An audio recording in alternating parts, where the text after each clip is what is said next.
Bonjour, voici en bref quelques temps forts de l'actualité clermontoise. Clermont-Ferrand, c'est 8683 places de stationnement en centre-ville. La ville donne aujourd'hui toute l'année la priorité au stationnement de courte durée pour une meilleure accessibilité de son centre-ville. Un dispositif anti-voiture ventouse et voiture dortoir. Les voitures ventouses, c'est effectivement les gens qui viennent, qui n'habitent pas principalement Clermont-Ferrand, qui viennent le matin, qui déposent leur voiture et qui repartent le soir. Ça pose des problèmes, de nombreux problèmes aux riverains qui, dans la journée, n'arrivent pas forcément à trouver de place disponible à proximité de leur logement. Et on peut tout à fait comprendre la difficulté que ça pose au quotidien dans la vie de tout un chacun. Et donc, ces voitures ventouses, il y a d'autres solutions. Nous avons des parkings relais, nous avons des parkings de longue durée. Des parkings dont les tarifs sont aujourd'hui rendus plus attractifs. Autre incivilité, le stationnement sauvage sur les trottoirs. C'est pour les contrer que 20 minutes seront désormais offertes aux usagers des places payantes dès le mois de juillet 2016. Ainsi évolue la gestion du stationnement des véhicules pour l'agrément de tous. Le centre municipal d'art contemporain La Tôlerie célèbre l'inconnu de la Seine, une toute jeune femme repêchée sans vie dans la rivière vers 1880. Ses traits harmonieux et son demi-sourire d'une immense sérénité ont tant impressionné les observateurs de l'époque qu'un témoin réalisa le moulage mortuaire de son visage. Il a fasciné Aragon-Breton, Céline et Magritte, comme des artistes contemporains qui inventent aujourd'hui, chacun à leur manière, l'histoire de la belle inconnue.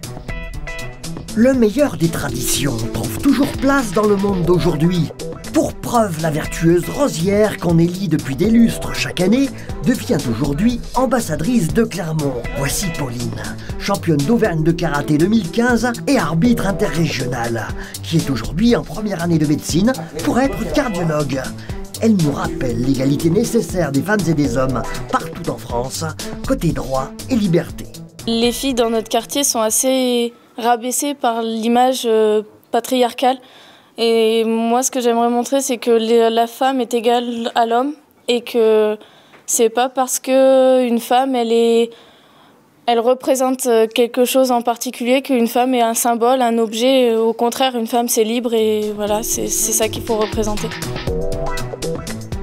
Le plaisir d'exister vaut bien une autre fête. La Clermontoise revient pour s'affronter au cancer du sein dans les courses pédestres et marches solidaires les plus joyeuses dans les rues de Clermont. La Clermontoise, c'est dimanche 5 juin à 10h au départ de la place de Jaude pour effectuer 5 ou 10 km avec échauffement collectif gigantissime dès 9h30. Inscription en ligne dès maintenant. Retrouvez une nouvelle édition d'En Bref dès jeudi prochain.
Pour la 3e année consécutive, la Maison des Sports de Clermont-Ferrand a accueilli les finalités Interpol de handball masculin.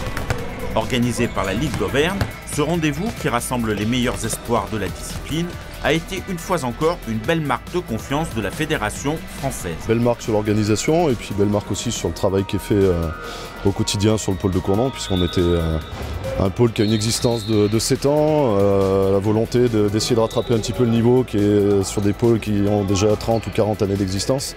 Donc c'est vrai qu'on partait un petit peu de loin et que c'est une forme de reconnaissance de la fédération sur le travail qui est fait sur l'Auvergne et puis l'organisation, aussi la qualité d'organisation et d'accueil, que ce soit des grandes compétitions avec l'équipe de France A ou ce qui se fait de mieux sur les générations jeunes.